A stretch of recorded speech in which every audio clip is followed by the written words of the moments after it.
Bonjour à tous et bienvenue dans le NLS Mag. Merci d'être avec nous sur Nintendo le site pour cette émission consacrée à toute l'actualité de Nintendo.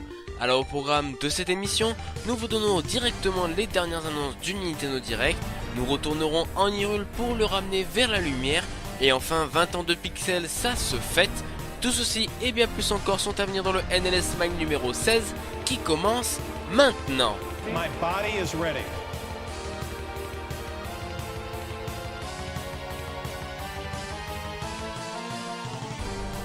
My body is ready.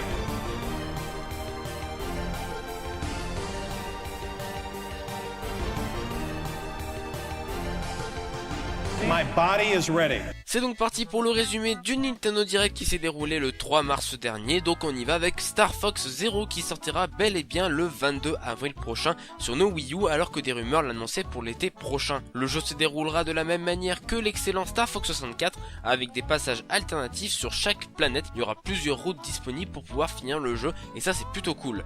Un mode de joueur en local sera également présent, par contre, pour un mode en multi, va falloir encore attendre un futur opus. Enfin, Project Wars devient finalement Star Fox Wars, le projet de Miyamoto présenté à l'E3 2014, sera donc un jeu vendu séparément sur l'eShop, mais que vous pourrez acquérir en magasin de la même manière que le dernier Mario vs Donkey Kong, ou alors via la version collector qui comprendra en plus des deux jeux un steelbook sobrement stylé. En tout cas, on a sacrément hâte de pouvoir poser nos mains sur ce jeu, et maintenant que Project Wars a trouvé son chemin, il serait peut-être temps d'euthanasier Project Giant Robot, non?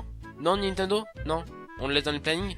Bon bah ok. Sinon les annonces entre guillemets surprises, la présence de Paper Mario Color Splash sur Wii U qu'Emily Rogers avait fait fuiter sur Twitter il y a quelques semaines. On se retrouve donc sur l'île Grabouille qui perd toutes ses couleurs et que l'on va devoir recolorer telle Valérie Damido. Oh oui, allons maroufler des maisons et des petits toads. J'aime la maroufle. Maroufle. Pour cela, nous serons accompagnés du marteau Splash qui balance de la peinture sur les surfaces qu'il touche. Le système de combat, quant à lui, se déroule à l'aide de cartes qu'il faudra charger en peinture pour infliger un maximum de dégâts. Néanmoins, dans le direct, il n'y a pas eu de mention concernant le système d'expérience du jeu qui, on le rappelle, était l'un des très gros manques de Sticker Stars parmi tout ce qui manquait bien sûr dans le jeu. Color Splash est donc prévu pour cette année, histoire de donner un dernier jeu notable à la Wii U avant de l'enterrer, bien évidemment. En tout cas, personnellement, ce Paper Mario, j'attends avec grande impatience parce qu'il a l'air super fun et surtout, il a l'air super beau graphiquement. L'autre annonce auquel par contre on ne s'attendait pas du tout, c'est Kirby Planet Robobot pour faire suite à Triple Deluxe qui est sorti sur 3DS il y a quelques années. Le jeu mettra donc en scène l'invasion d'une armée robot sur la planète du roi Dadidou. Kirby va donc brusquement sortir de sa sieste et va pouvoir se vêtir d'armure robotisée pour tout dégommer sur son passage à l'image du Meganova dans Triple Deluxe.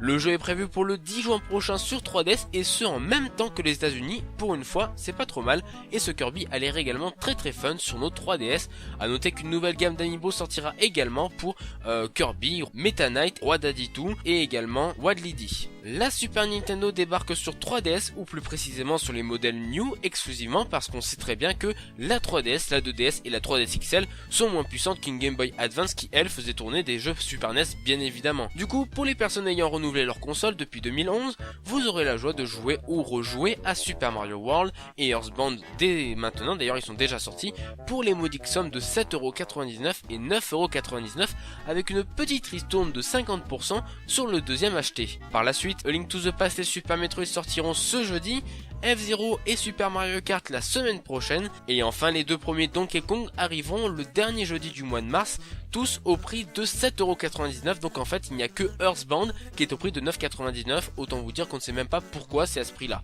En tout cas personnellement je suis hyper heureux d'avoir acheté une New 3DS. En effet, pour un des mecs d'un jeu Wii en 360p et un catalogue de jeux virtuels déjà disponible sur ma Wii U et mon écran de 22 pouces, c'est vrai que ça valait vachement le coup de dépenser 200 balles. Alors que Monster Hunter Cross s'est vendu qu'à quelques exemplaires, seulement pas beaucoup, 2,5 millions en 2 mois, c'est vrai que c'est pas énormément sur 3DS, Nintendo décide donc de sortir le spin-off de la série sous le nom de Monster Hunter Generations, mettant en scène les meilleurs moments des 4 premiers Ultimate. La localisation est prévue pour cet été sur 3DS et il est très attendu par les fans parce qu'il a l'air super cool. Enfin, dernière annonce surprise de ce direct, celle de la localisation de Rhythm Paradise Megamix pour cette année sur 3DS avec 70 mini-jeux tirés des anciens opus, dont le tout premier Rhythm Paradise jamais sorti en Occident, et 30 nouveaux rythmes totalement inédits qui seront inclus dans le jeu.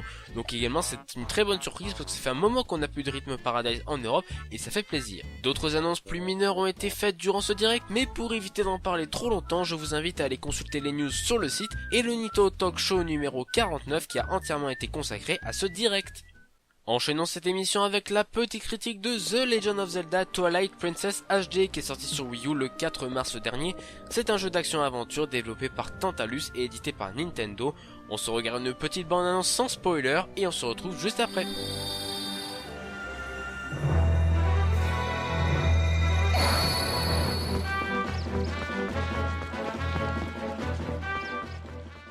Ans après sa sortie sur GameCube et sur Wii, Twilight Princess revient en version HD et bien sûr le point le plus important d'une version HD et remakée, c'est bien sûr ses graphismes qui sont vraiment au poil et on sent qu'il y a vraiment eu un réel travail dans la réalisation de ce remake. Le chara design est vraiment bien lissé, surtout au niveau des cheveux de Link par exemple, bon voire trop dans certains cas, hein, notamment elle, mais voilà, le jeu est quand même très agréable à regarder, à contempler et bien sûr à jouer.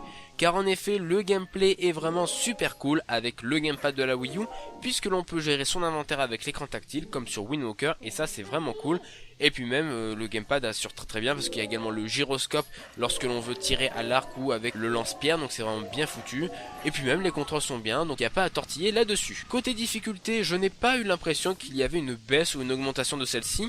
Les cœurs ne se récupèrent pas si facilement que ça comme dans l'original, mais on ne meurt pas pour autant malgré une IA bien gérée. Donc vraiment la difficulté n'a pas changé d'un poil, donc c'est plutôt bien pour ce remake. Après côté scénario, narration et musique ça reste bien sûr la même chose et c'est vraiment du très bon, surtout au niveau de l'ambiance globale du jeu qui arrive à nous transporter et nous immerger dans ce monde de fantasy, assurément l'une des meilleures ambiances tous Zelda confondus et ça je le revendique. Parlons un petit peu Amiibo parce que oui, j'ai acheté la version collector du jeu qui était au même prix que la version standard.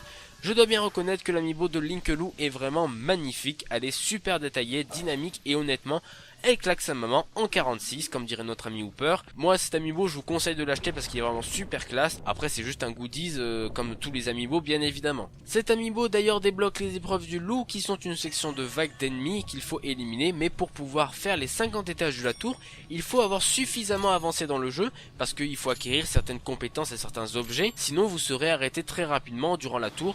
Donc voilà, vous pouvez pas continuer et acquérir parce qu'il y a une armure et une bourse de 9999 rubis à acquérir. Si vous faites par exemple juste après le temple sylvestre, donc au bout de 3, on va dire 4 heures de jeu, vous serez arrêté à peu près au 10e étage de la tour, donc autant vous dire que vous ne pouvez pas le terminer. Donc voilà, il faut bien avancer dans le jeu, voire terminer le jeu avant de pouvoir faire cette épreuve du loup. En conclusion, Twilight Princess reste un Zelda exceptionnel, il a certes été décrié, critiqué et boudé, mais il n'en reste pas moins un excellent Zelda, et que je trouverais largement légitime de le placer parmi les meilleurs opus de la licence. Pour certains, Nintendo a donc finalement sorti le jeu qu'ils attendaient il y a 10 ans, et pour toutes ces raisons, je lui attribue un label d'or.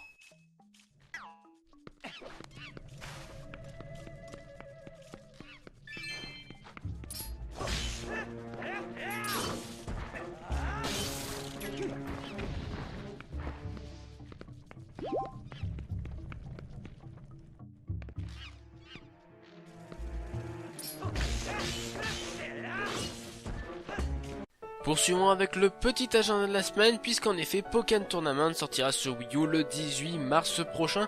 C'est développé par Namco Bandai et édité par The Pokémon Company. C'est un jeu de combat bien sûr mêlant quelques Pokémon de par-ci par-là, donc voilà, c'est plutôt attendu et ça a l'air plutôt sympa à jouer. Et c'est Hyrule Warriors Legends qui bouclera l'année fiscale de Nintendo puisqu'il sortira le 24 mars prochain sur 3DS. C'est bien sûr édité par Nintendo et développé par Koei Tecmo, un beat'em all que l'on n'attend pas tant que ça finalement parce que bon, il est déjà sorti sur Wii U et que c'est un petit peu dégueulasse de ressortir le même jeu avec plus de trucs alors que certains comme moi ont déjà acheté la version Wii U. Quel est ce pixel art? Voilà, c'est la fin de cette émission pour cette semaine. On se retrouve la semaine prochaine si des fois il y a des news, parce que bon, vu qu'il n'y a pas de nouveau jeu qui va sortir cette semaine, il n'y aura pas de petite critique, donc s'il n'y a pas de news importante, il n'y aura pas de NLS Mag. On se retrouvera bien sûr dans 2 semaines pour la petite critique de Pokémon Tournament.